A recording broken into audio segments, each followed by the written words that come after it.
नमस्कार, स्वदेश न्यूज की खास पेशकश में आप सभी का स्वागत है। मैं हूं आपके साथ राखी। देश भर में आज कृष्ण जन्माष्टमी की धूम है। मध्य प्रदेश में भी जन्माष्टमी को लेकर उत्साह और उमंग है।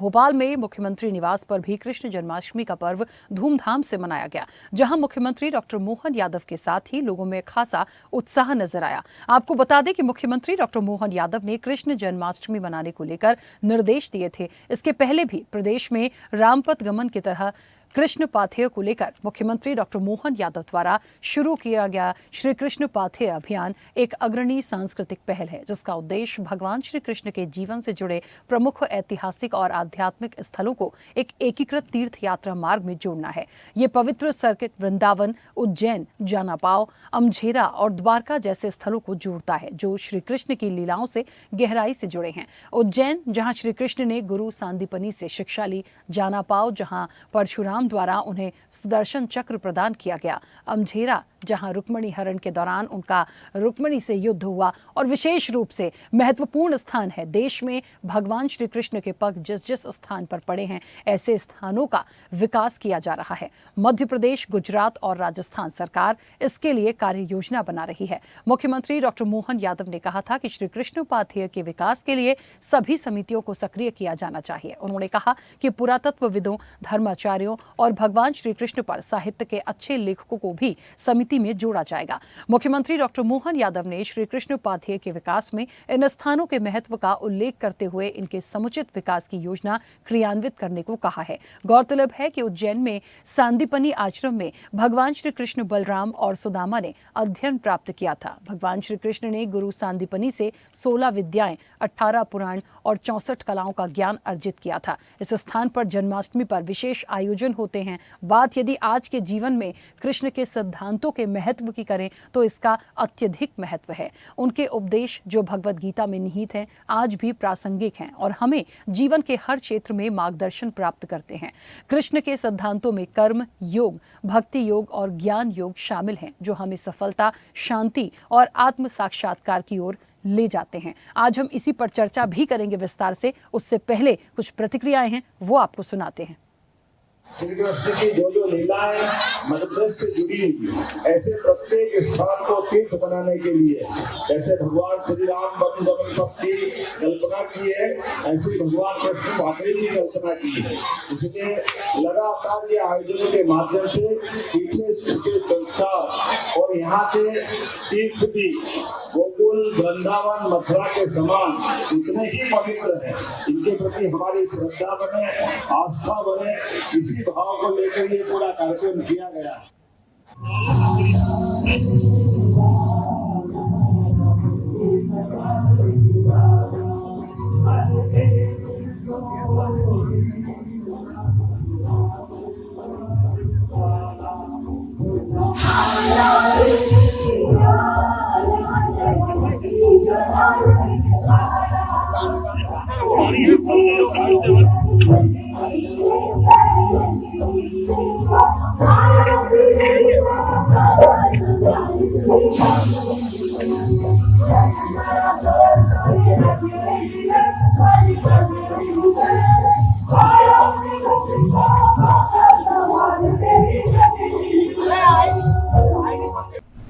तो मोहन का ध्येय है कृष्ण पाथेय है। देखिए, एक बात तो सच है, यदि श्री कृष्ण की हम बात करें, उनके सिद्धांतों की बात करें, उनके सिद्धांतों के महत्व को समझने की कोशिश करें तो बहुत कुछ है। और उसके साथ साथ एक जो प्रश्न आता है आज के जीवन में, आज के समय में, उन सिद्धांतों के महत्व को कोई आत्मसात कर रहा है, ये भी अपने आप में एक बड़ा सवाल जैसा भी होता है। देखिए, कर्म योग की बात श्री कृष्ण ने कर्म करने और फल की इच्छा न करने का एक उपदेश दिया। यह सिद्धांत सिखाता है कि हमें अपने कर्तव्यों का पालन करना चाहिए बिना परिणाम की चिंता किए। यह हमें कर्म के महत्व को समझने में मदद करता है और हमें कर्म से, बंधन से मुक्त भी करता है। देखिए, भक्ति योग भी उनका एक बड़ी, उन्होंने यहाँ पर समर्पण के महत्व पर जोर दिया है और ये सिद्धांत हमें ईश्वर के प्रति प्रेम और समर्पण का मार्ग दिखाता है। भक्ति योग हमें आंतरिक शांति और आनंद प्राप्त करने में मदद भी करता है। ज्ञान योग की उन्होंने बात करी है, इसके महत्व को बताया है, जिसका सिद्धांत हमें सत्य को जानते और अज्ञानता से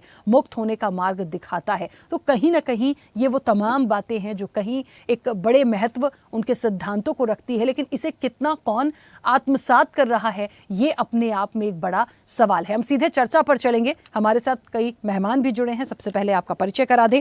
वरिष्ठ पत्रकार हैं रमेश शर्मा। रमेश जी, बहुत स्वागत चर्चा में जुड़ने के लिए।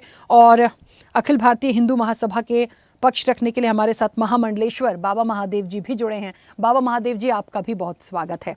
सबसे पहले आप दोनों मेहमानों को श्री कृष्ण जन्माष्टमी की बहुत सारी शुभकामनाएं। और चर्चा की शुरुआत रमेश जी मैं आपसे करूंगी। मेरी आवाज पहुंच रही है?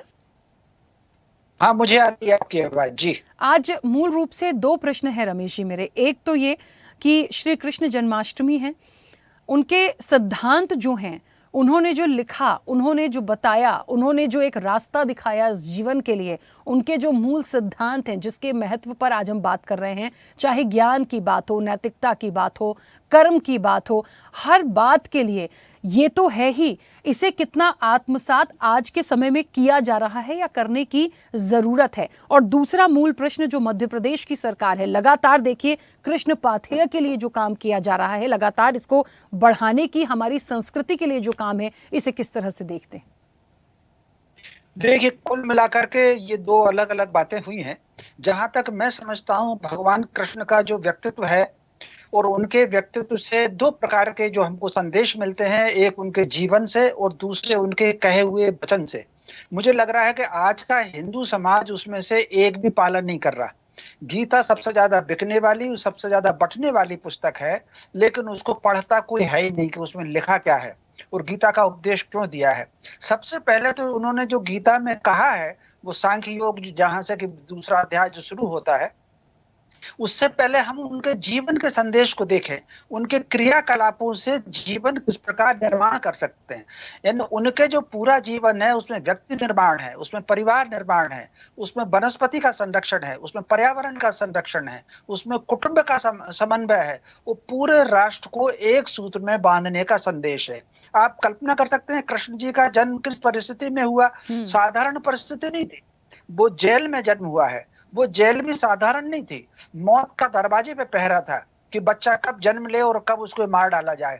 जन्म लेने के बाद उनको पालना नहीं मिला, बल्कि तूफान की रात में उनको कहीं ना कहीं दूसरे नगर में जाना पड़ा। उनको बचपन में भी मारने की कोशिश हुई है। उसके बाद भी उन विषम परिस्थितियों के बीच में उन्होंने किस प्रकार अपना व्यक्तित्व का निर्माण किया है कि आज हम उनको याद कर रहे हैं। तो मैं समझता हूँ आज जो पीढ़ी को सबसे बड़ा संदेश यही है, परिस्थिति चाहे कैसी हो, किसी को दोष देने की आवश्यकता नहीं है। अपने भीतर की क्षमताओं को पैदा करके अपने व्यक्तित्व का निर्माण करना है। फिर आप उनकी टोलियां देखिए, जिस प्रकार उन्होंने अपनी मित्र मंडली बनाई।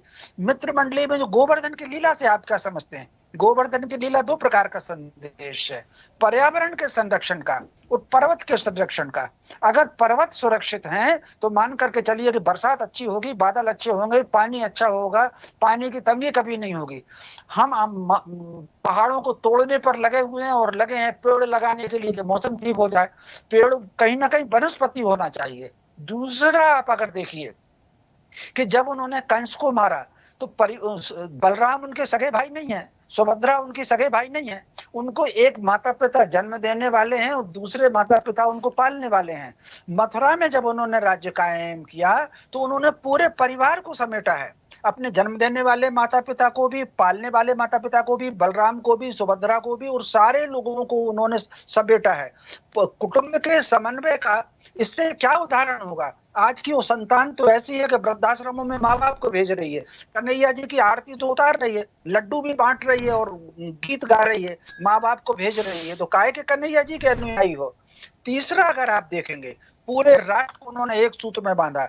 कहाँ मथुरा है, कहाँ द्वारिका है, कहाँ जगन्नाथपुरी है, कहाँ दक्षिण भारत है, हर जगह कृष्ण का जो पाथेय है एक प्रकार से वो संदेश उनको मिलता है। उनकी कहीं ना कहीं इंटेलिजेंसी देखिए कि उन्होंने 64 दिनों में 64 कलाएं, 16 विद्याएं स्मरण कर ली थी। जो परशुराम, भगवान परशुराम जी से उनका संवाद है, जो एक पंक्ति में जो भगवान परशुराम जी ने गीता का ज्ञान उनको दिया था, तो वो एक पंक्ति का ज्ञान है। आप कल्पना कर सकते हैं, मैं उस व्याख्या में नहीं जाता जो आपने भी कहा है कि उन्होंने फल की चिंता नहीं करो, ये बिल्कुल नहीं कहा कृष्ण ने। ये कहीं ना कहीं कम बुद्धि के लोग ऐसा प्रचारित करते हैं। गीता में आप देख लीजिए, उन्होंने सबसे पहले अर्जुन को फल का बताया है कि तू युद्ध कर, अगर जीत लेगा तो तुझे राज्य मिलेगा, और अगर बलिदान तेरा हो जाएगा धर्म की रक्षा में तुझे स्वर्ग मिलेगा। कुल मिलाकर के फिर उन्होंने ये कहा है, अगर हम कर्म करते हैं पूरी भक्ति के साथ, पूरे समर्पण के साथ, पूरे कर्म के साथ, पूरे ज्ञान के साथ, एक बात समझ लीजिए, उन्होंने सबसे पहले ज्ञान को जोड़ दिया है।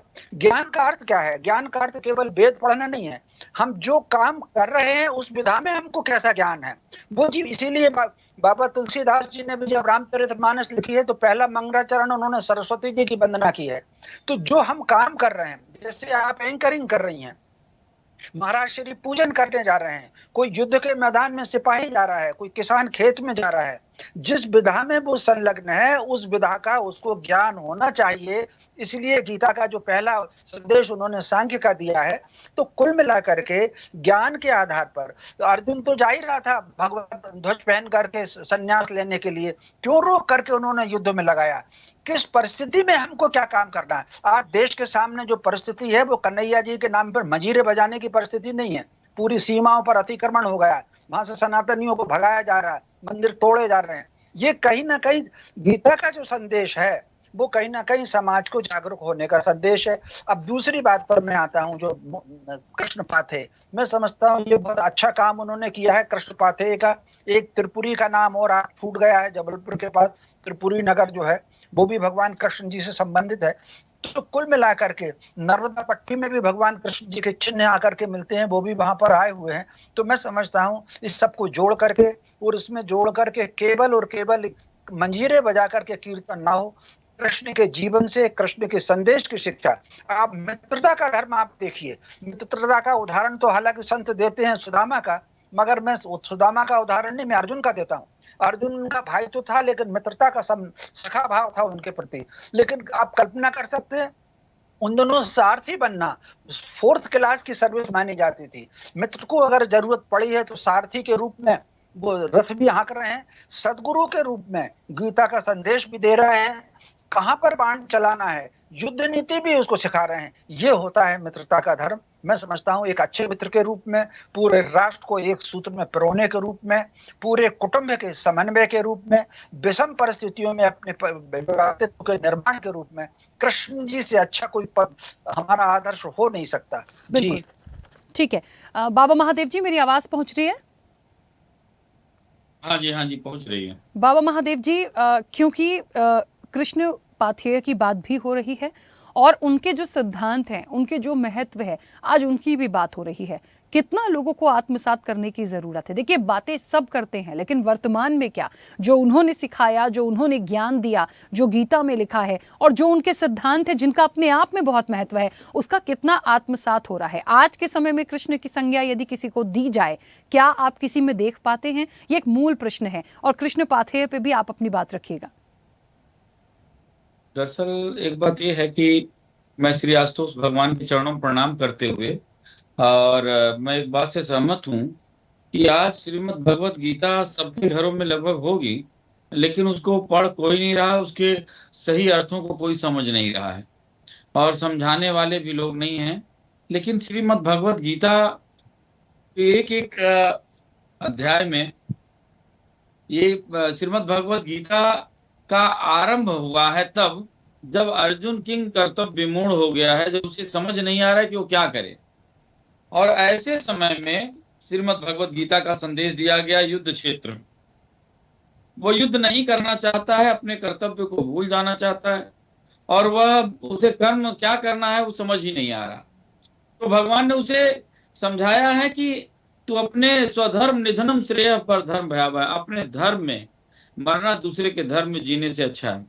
तो अपने धर्म में पहले के अध्यायों में भगवान ने आत्मा अजर अमर अविनाशी है, कोई मरता नहीं, ना कोई मरकर पैदा होता है ना पैदा होकर मरता है, यह सिर्फ शरीर ही बीच में खत्म हो रहे हैं, लेकिन आत्मा ना पैदा हो रही है ना मर रही है। आत्मा सदैव है, वह अजर अमर अविनाशी है, अविनाशी तो तद विद्धि। और दूसरी एक बात वो कहते हैं, जब अर्जुन कहता मुझे समझ नहीं आ रहा आपके भांति भांति के वचनों से, तो भगवान ने सबसे अच्छा जोर दिया कि तुम मुझे जाने, यानी सत्य को जान, यानी तृतीय नेत्र को प्राप्त कर और परमात्मा के वास्तविक स्वरूप को प्राप्त कर। भगवान कहते हैं कि हमारा जो स्वरूप है वह प्रकाश स्वरूप है, ज्योतिषामपि तत् ज्योतिषं च परमुच्यते। ज्ञानम ज्ञेम ज्ञान ज्ञम मृदि सर्वस्वितम। मैं ज्योतियों की परम ज्योति हूँ, अंधकार से अति परे हूँ और ज्ञान के द्वारा जानने योग्य हूँ। ना तुम हम शक्य से दृष्टुम अन्य स्वचक्षुषा, तुम इन बाहरी नेत्रों के द्वारा मुझे नहीं देख सकते। दिव्यम ददामि ते चक्षु पश्चिम योग मैश्वरम, जब मैं तुम्हें वह दिव्य दृष्टि दूंगा तब तुम मेरा दर्शन कर पाओगे। तो पहली बात ये क्लियर करते भगवान कि तुम इन नेत्रों के द्वारा तुम हमें नहीं देख सकते, मुझे देखने के लिए दिव्य दृष्टि चाहिए। और भगवान यह भी एक बहुत सुंदर बात कहते हैं कि जब तक तुम मुझे नहीं जानेगा तब तक यह मोह जनित जो तुम्हारा विकार है, यह मोह से उत्पन्न हुआ है, ये खत्म नहीं होगा, और इसीलिए तुम मुझे जान। और भगवान ने उसे जनाया। और एक बात और, जैसे कि अर्जुन के समक्ष भगवान जगत गुरु रूप में उपस्थित थे, लेकिन इस समय के लोगों को कैसे क्या मिले, तो उन्होंने चौथे अध्याय के 34वें श्लोक में भगवान ने कह दिया, तद विद्धि प्रणिपातेन परिप्रश्नेन सेव्या उपदेक्षन्ति ते ज्ञानम ज्ञानिनः तत्वदर्शिनः, कि विधि पूर्वक पहले एक सदगुरु संत के समक्ष साष्टांग दंडवत करो और ईश्वर संबंधी प्रश्न करो, उससे संसार संबंधी प्रश्न मत करो। विवाह कैसे होगा, नौकरी कैसे लगेगा, व्यापार कैसे चलेगा, ये मत पूछो। उससे पूछो ईश्वर कैसे मिलेगा, और वह तत्वदर्शी महात्मा तुम्हें तत्व ज्ञान का उपदेश करेंगे, ईश्वर का दर्शन कराएंगे। तो भगवान श्री कृष्ण ने वह दर्शन कराया अर्जुन को, और अर्जुन ने अपने, और उसके पश्चात जब दर्शन कराया तो उससे पूछा भी कि तुम अपने अंदर में क्या देखते हो। तो अर्जुन ने कहा कि मैं अपने अंदर दिव्य सूर्य सहस्रस भवेदुपदित्यात् था, यदि भा सदृशी साध्वा तस्मात्मन, मैं अपने अंदर हजारों सूर्यों का प्रकाश देखता हूँ। और उसके पश्चात काल रूप विकराल रूप, और जिस प्रकार से वह सब देख रहा है। और एक बात कहते हैं, ना ही कश्चित क्षण अपनी जाद उत्तिष्ठत कर्म कृत कार्यते हो सह कर्म सर्व प्रकृति जय गुणे, कि तुम किसी भी क्षण बिना कर्म किए नहीं रह सकते, कर्म तुम्हें करना ही होगा। तो अगर तुम्हें कर्म करना है तो नियतं कुरु कर्म त्वं कर्म जायो कर्म रह शरीर यात्रा पीछा तेने प्रसिद्ध कर्म न। इसलिए अगर तुम्हें कर्म करने को बाध्य हो तो शास्त्रों में निहित कर्म करो, जो शास्त्रों में। अन्यथा 16वें अध्याय में 17वें अध्याय में भगवान कहते हैं अर्जुन को, यह सात विधिम उत्सृज वर्तते काम कारता न सा सिद्धिं अवाप्नोति न सुखम न पराम गति, जो शास्त्रों के विरुद्ध मनमाना आचरण करते हैं, ना तो उन्हें सुख, ना तो सिद्धि, ना ही परलोक में गति प्राप्त होती है। और एक बात अर्जुन को कहते हैं कि लक्ष्य महान होता है, कर्म से भी अधिक महान है लक्ष्य। कर्म कुछ भी हो, लेकिन लक्ष्य अगर महान है तो कर्म अपने आप सफल हो जाएगा। कैसे? महाभारत के अंदर धर्म अधर्म का युद्ध छिड़ा हुआ है। भीष्म जो है वो मार रहे हैं पांडव को, सेना को। अर्जुन और पांडव युधिष्ठिर सब परेशान है कि अगर भीष्म पितामह का निराकरण नहीं हुआ तो पूरी सेना तो अकेले मार देंगे, खत्म कर देंगे, फिर होगा क्या।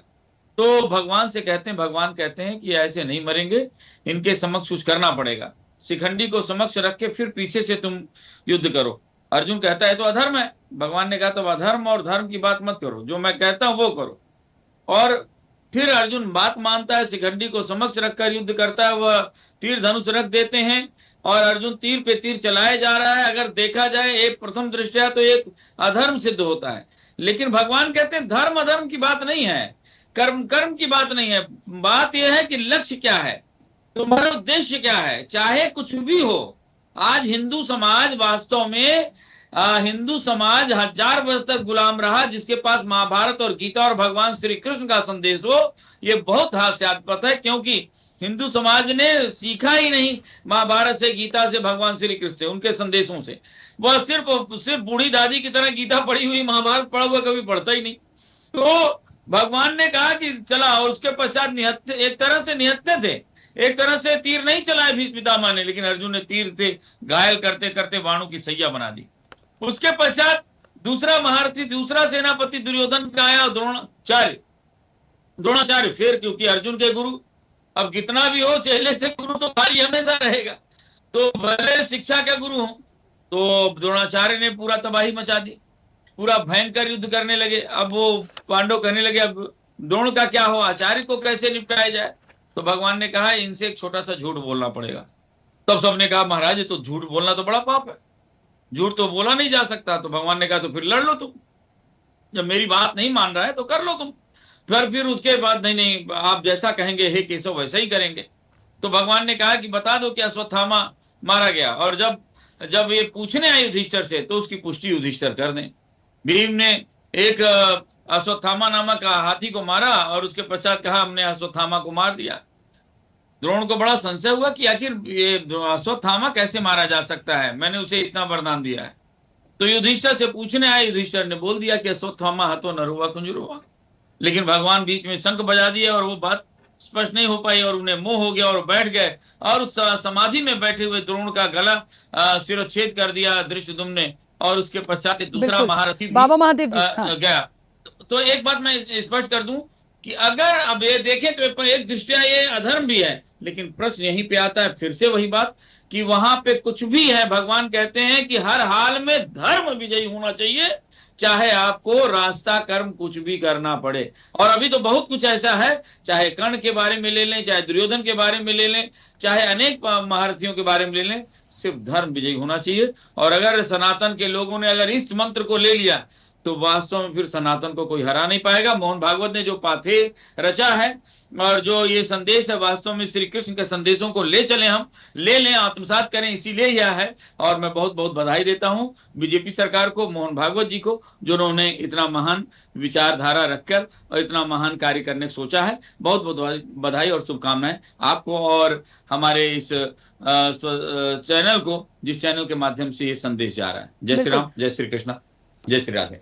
बिल्कुल। और रमेश जी, एक छोटा सा सवाल आपसे ही, क्योंकि कृष्ण पाथेय की बात हुई, बाबा महादेव जी ने भी अपनी बात रखी, लेकिन जिन सिद्धांतों के बारे में, जिस लक्ष्य के बारे में वो बता रहे थे और आपने भी काफ़ी कुछ उसके बारे में बताया, यहाँ बड़ा महत्वपूर्ण हो जाता है आज वर्तमान परिस्थितियों में कोई भी हो, नेता हो, राजनेता हो, दिग्गज हो, किसी भी, हर व्यक्ति की मैं बात करती हूँ, क्या नेतृत्व और प्रबंधन के गुण वाकई सब लोगों में हैं? क्या कर्म को लेकर सब उतने सीरियस हैं? क्या ज्ञान उतने लोगों के पास है? ये वो सिद्धांत हैं जिनको जीने के लिए कहा गया है, जिन्हें आत्मसात करने के लिए कहा गया है। तो ये हम मैसेज दे रहे हैं कि होना चाहिए, बहुत अच्छी बात है, लेकिन लोग उसको आत्मसात कितना कर रहे हैं या करेंगे, ये अपने आप में बड़ा सवाल है। कैसे देखते हैं इसको? देखिए, निश्चित रूप से ये बात आपने सही कहा। इस समय अगर समाज जीवन को देखें, राजनीतिक जीवन को देखें या किसी भी जीवन को देख लें, जो ध्येय होना चाहिए समाज निर्माण का, राष्ट्र निर्माण का, व्यक्ति निर्माण का, परिवार निर्माण का, वो ध्येय छूटा हुआ है। जो कुछ भी है वो सब दिखावट की और सजावट की है। लेकिन उसका कारण सबसे बड़ा ये है कि चूंकि हम 1000 वर्ष तक, 1200 वर्ष तक दासत्व के घोर अंधकार में रहे, और उस समय जो करीब 1200 साल, 1400 साल का जो सारा संघर्ष था वो प्राण बचाने और पेट भरने का था। तो कहीं ना कहीं हम अपनी जड़ों से दूर हो गए।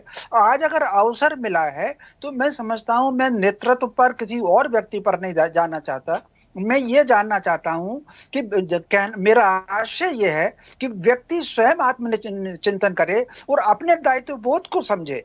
कृष्ण जी को अगर आप देखेंगे, राम जी को आप देखेंगे, उन्होंने किसी दूसरे से कोई ये नहीं उम्मीद की कि भाई तू मैं हमारे लिए कर, कोई राजा हमारे लिए कर। कहीं ना कहीं जो दायित्व बोध का प्रश्न है, समाज के प्रत्येक व्यक्ति को दायित्व बोध होना ही चाहिए। समय अगर आज का आ गया है, उस समाज को आप क्या कहेंगे जो गुलामी की जंजीरों को अगर आभूषण समझ करके उनका श्रृंगार करने लगे। स्वतंत्रता के साथ सौ और तंत्र दो अलग अलग चीजें हैं। स्वतंत्रता के साथ तंत्र में भी 100 होना चाहिए। हमारी भाषा ऐसी होनी चाहिए, हमारा भोजन ऐसा होना चाहिए, हमारा भवन ऐसा होना चाहिए, हमारे भ्रमण के स्थान ऐसे होने चाहिए। तो कुल मिलाकर के वो जो स्वत्व का बोध है वो कहीं ना कहीं समाज के भीतर से जागृत होना ही चाहिए। कहीं ना कहीं जो समाज में बिखराव है, भगवान कृष्ण ने जो पूरे समाज को और पूरे देश को एक सूत्र में जोड़ा हुआ था, लगभग वही है। महाराज जी ने बिल्कुल सही बात कही। यजुर्वेद में, क्योंकि मेरी संस्कृत भाषा नहीं है, यजुर्वेद में एक ऋचा आती है, उसमें कहा गया है कि धर्म की रक्षा के लिए कोई भी मार्ग होगा वो धर्म कहलाता है। तो कुल मिलाकर के अहिंसा की रक्षा के लिए की गई हिंसा वो भी कोई अनुचित नहीं है। इसीलिए महाभारत के युद्ध में भीष्म के लिए देख लीजिए शिखंडी है, जयद्रथ वध के लिए देख लीजिए, द्रोण के वध के देख लीजिए, कर्ण के वध के देख लीजिए, दुर्योधन के वध के लिए देख लीजिए। जो मार्ग अपनाए हैं, अगर इनमें से किसी एक का भी वध ना होता, जो भगवान कृष्ण ने दुर्योधन के समय कहा था कि दुर्योधन जब तक अगर जीवित है, हालांकि वो 18वां दिन था, महाभारत का युद्ध था, उन्होंने कहा था कि दुर्योधन अगर जीवित रहेगा तो हम महायुद्ध के जहां पहले दिन खड़े थे वहीं खड़े रहेंगे। तभी उन्होंने संकेत किया और भीम ने फिर वो गदा। तो कुल मिलाकर के धर्म की रक्षा के लिए उपाय क्या है? हमको ये जो कालनेमी हमारे पास घूम रहे हैं, कपट मुनि हमारे आसपास घूम रहे हैं, इनसे सतर्क होकर के धर्म की रक्षा के लिए, राष्ट्र की रक्षा के लिए समाज में चैतन्यता बहुत आवश्यक है। हर कहीं दिखाने के लिए, भीड़ बढ़ाने की आवश्यकता नहीं है कि रुद्राक्ष लेने के लिए भगदड़ कर रहे हैं, कुंभ में नहाने के लिए 60 करोड़ कितने करोड़ चले गए, घर के मंदिर तो कहाँ उजड़ते चले जा रहे हैं। हमारी बस्ती का जो कौन सा मंदिर है वो मंदिर सुरक्षित रहे, हमारी बस्ती का पुजारी सुरक्षित रहे, उससे जुड़ करके रहना, समाज में जागृति, कृष्ण का यही संदेश है। जी बिल्कुल ठीक है रमेश जी। चलिए, क्योंकि समय भी हो गया, आप दोनों मेहमानों का बहुत शुक्रिया इस चर्चा में जुड़ने के लिए। तो देखिए, कृष्ण पाथेय की बात हो रही है, क्योंकि मध्य प्रदेश की सरकार तो काम कर ही रही है। सबसे बड़ी बात होती है श्री कृष्ण जन्माष्टमी पर हम श्री कृष्ण को याद करते हैं, उनकी लीलाओं को याद करते हैं, लेकिन उनके सिद्धांतों को कितना आत्मसात किया जा रहा है, ये एक मूल प्रश्न है। तो उसको आप कैसे जीवंत करके अपने खुद आत्मसात करिए, उन चीजों पर आगे बढ़िए। और ये बात सच निकल कर आई है चर्चा में कि कितने लोग भगवत गीता आज पढ़ते हैं, ये वाकई एक बड़ा सवाल है। तो उन चीजों को, जैसे कि हम जश्न मनाते हैं, जैसे कि हम उनका एक जन्म दिवस मनाएंगे, तो उनके सिद्धांतों को भी आत्मसात करिए। ये एक संदेश बिल्कुल दिया जा सकता है। चर्चा में इतना ही। बने रहिए स्वदेश न्यूज के साथ। सबसे पहले देश। ऐसे ही वीडियोस के लिए लाइक करें, शेयर करें, फॉलो करें। YouTube पर जाकर सब्सक्राइब कर बेल आइकन दबाना ना भूलें। और ताजा अपडेट्स के लिए स्वदेशलाइव.com पर जरूर जाएं।